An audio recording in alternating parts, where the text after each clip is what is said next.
Good morning. I'm Larry Keefe. I'm the United States Attorney for the Northern District of Florida.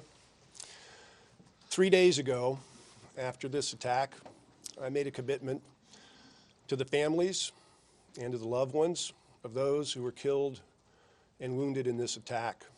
I made a commitment that all the resources of the federal government of these United States would be brought to bear and no expense would be spared and everything would be done to bring all the resources necessary to promptly investigate this attack.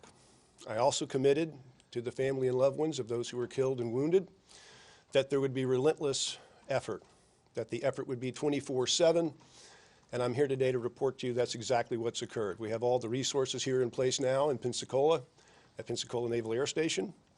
They are in place, and that the personnel that are there are working 24/7 shifts to do all the things that are done, investigations, to get them promptly addressed and resolved.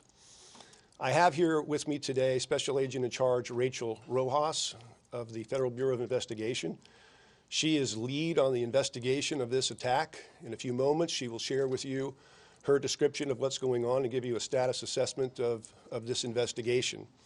We also have with us here today a number of other folks who are critical and key leaders of the component agencies. We have here with us to my far right, Special Agent in Charge of the FBI, Jim Jewell. Special Agent in Charge Rojas is immediately on my right. We have Dave Kemitz of ATF, who is here with us today, James Sparrow of Homeland Security Investigations, and Mr. Matthews of the Naval Criminal Investigative Service. These are the key agency head leaders that are out there working 24/7 on this investigation. I want to make one comment before Special Agent Rojas is involved here. Beyond the investigation itself about what happened and whether and to what extent other individuals or organizations were involved in the attack that occurred, we know and understand that there is concern in the community whether there's any sort of ongoing coordinated efforts or activity by anyone that create a risk or threat in this community.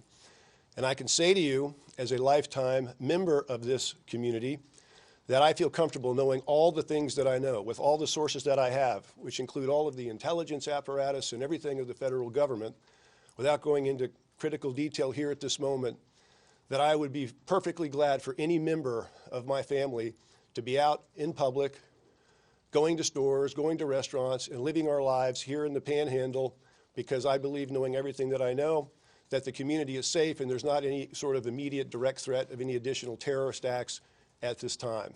At this time, I will pass things over to Special Agent in Charge Rachel Rojas.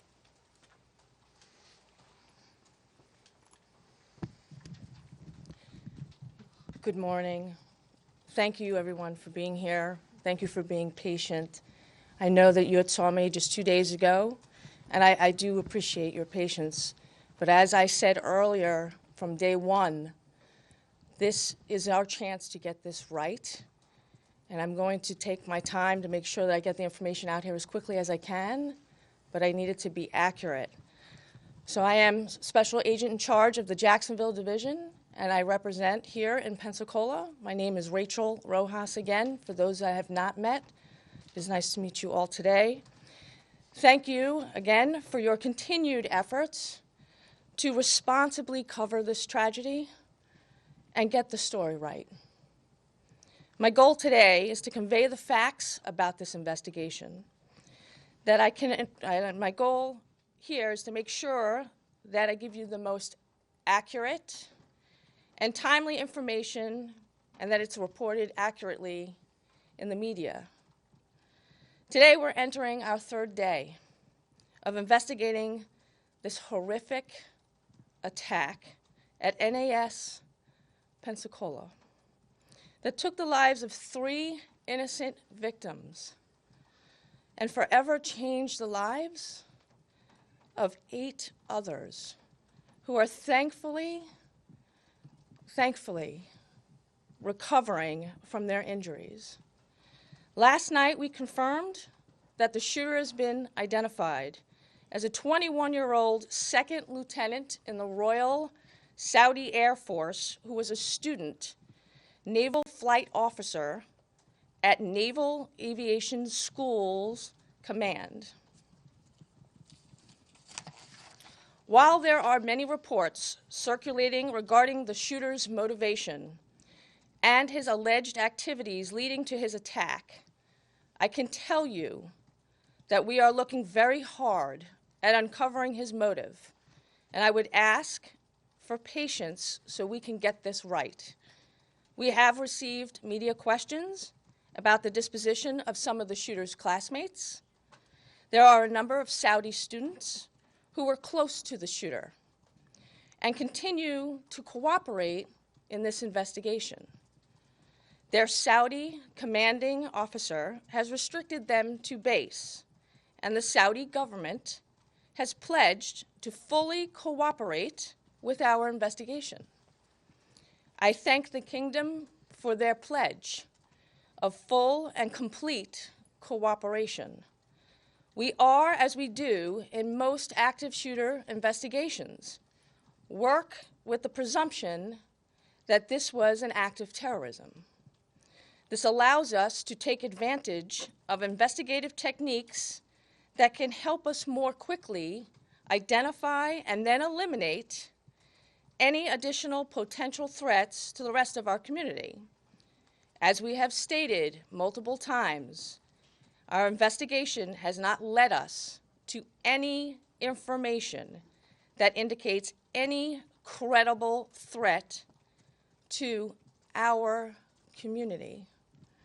As we speak, members of the FBI's Joint Terrorism Task Force and the FBI's Counterterrorism Division are working tirelessly to discern, if any, possible ideology that may have been a factor in this attack.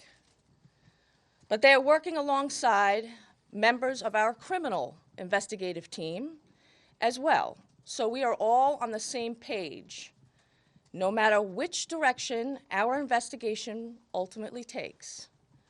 So far, the FBI has dedicated 80 special agents and task force officers, and there are nearly 100 professional staff from field offices across the country to this investigation. That is in addition to the many, many resources that have been provided by the ATF, NCIS, HSI, FDLE, and numerous other state and local agencies. Today, we are here collectively focused on conducting additional interviews of witnesses, base personnel, and the shooter's friends, classmates, and other associates. Our main goal right now is to confirm whether he acted alone or was he a part of a larger network. We currently assess there was one gunman who perpetrated this attack, and no arrests have been made in this case. There have been many reports that the FBI is searching for or unable to find certain individuals. I can report that the FBI is working side by side with the U.S. Navy, and they have confirmed to us that they have 100% accountability on all international students from NAS Pensacola. This is a large investigation. We have not yet completed every interview, and we will continue to set up many more interviews over the next coming days. But this is not indicative of any danger to this community.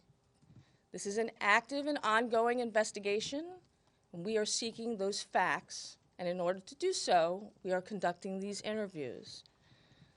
Once again, our investigation has not led us to any information that indicates that there is any credible threat to our community.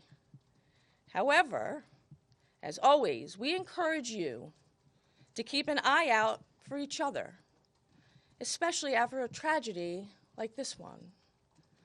If you see something, please say something. And if you saw something, anything, please provide that information about the shooter that you think that might be relevant in this case. There is absolutely nothing too small. Anything you have, we will take every single tip seriously, and we encourage you to come forward. We have designated representatives on our tip line, which is 1-800-CALL-FBI.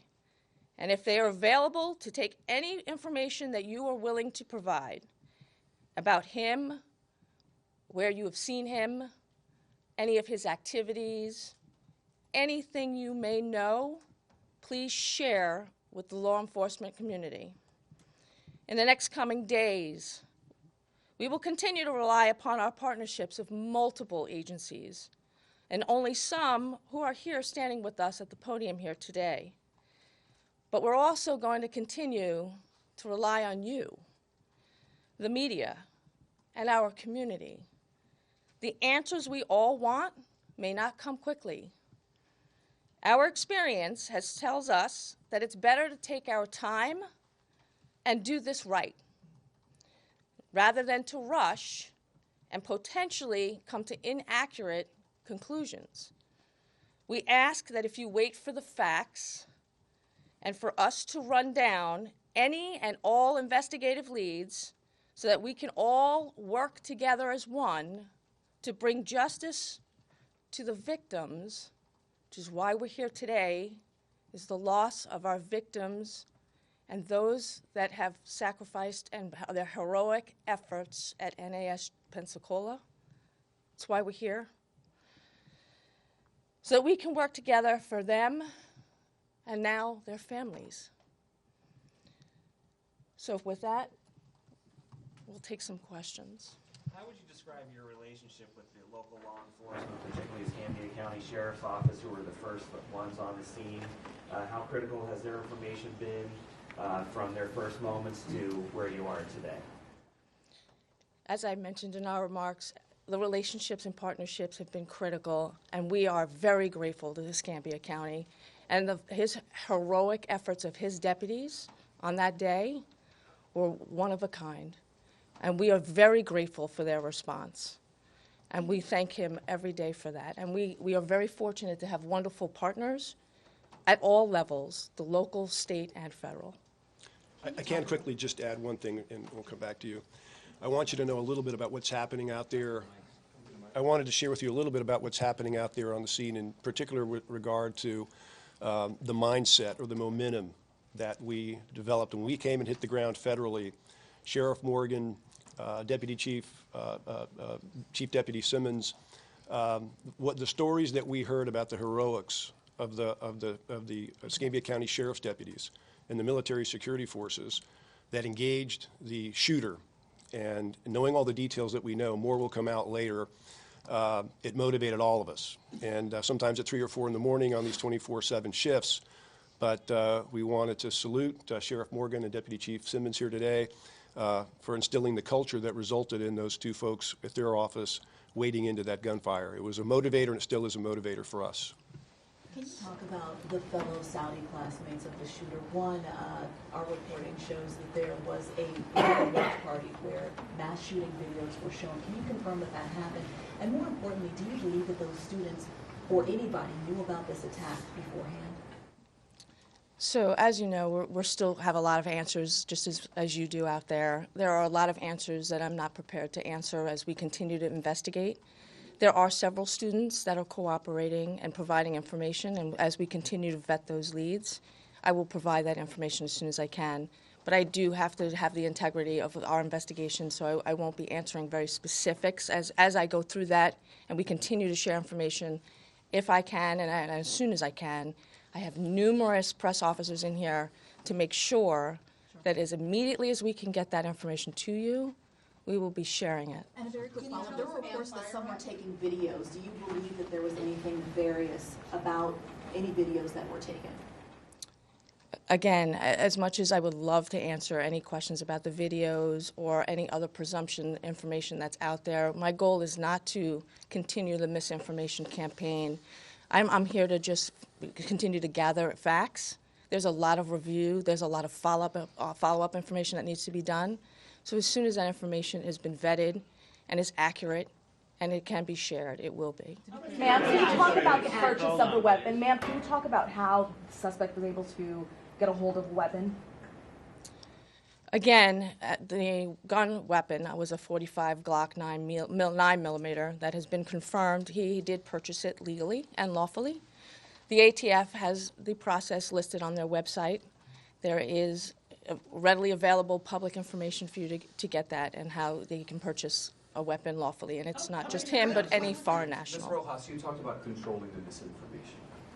It's a very simple question that can help clear up any misinformation. Can somebody record the shooting as it happened? Again, there is obviously a lot of information that needs to continue to be vetted. As you know, this is a Navy base. There are several digital media. There's a lot of teams that are going on the ground. There's a lot of review that still needs to go on as to what happened that day. But you said And as we misinformation. continue to do So if that, it's- we will if it's- do so. If it's misinformation, please clear it up for us. Next question, please. Right here. How many Can you clarify international when students the are gun there, and purchase, how many are and Saudi? Has that Twitter feed been confirmed to be his?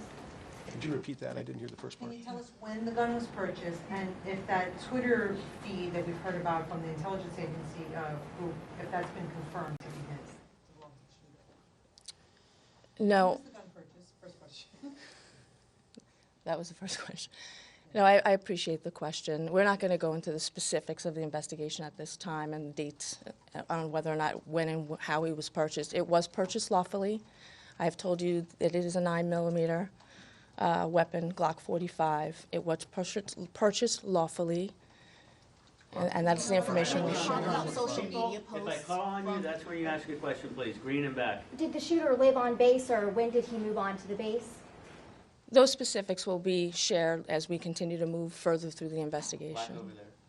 Is the FBI looking at Alshamrani's travel into and out of the United States? We've seen reports that he entered the country in 2018 and then at some point left and then re-entered in 2019 in February. Can you confirm that or tell us where he might have traveled in between? Again, these are investigative leads. Obviously, we are going to check all travel information. We are very fortunate to have numerous agencies and partners here to help us vet all that information out. As those details become available, we will be sharing those information. Can you confirm as a Glock 9mm, and can you tell us where it was purchased? What state? Again, I'm not going to confirm the state, but it was Florida. 9mm, it was a Glock 45? It's Model 45. Model 45. Model 45 9mm. Can you tell us the level of cooperation of these other Saudi nationals that you have detained? Are they still in your custody? Again, like I said, they're And not do in you our expect custody. arrest? As I said, they're not in our custody.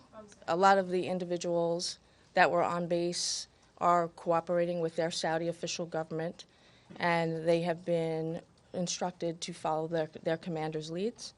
They are on base, and they continue to assist us in answering our investigative questions. All right, gentleman right here was not asked a question. Are you investigating this shooter's background in Saudi Arabia? Do you have agents working with the Saudi Arabian authorities on the ground there? We are working with every single international and domestic partner to ensure that we vet every single lead as necessary. All right, last question in the back right there. Is it true that the Saudi government has offered to pay the victims of these families for their losses? I'm sorry, that has not come to my attention as to what the Saudi government has paid or not paid. I have told you that the Saudi government has pledged their cooperation and their commitment, and they have done so to this date in helping us with the questions and investigative leads that we need to do with the shooter and his classmates and associates. Can you tell us more about what they're doing to help? All right, thank you very much. So to be clear, you do believe he acted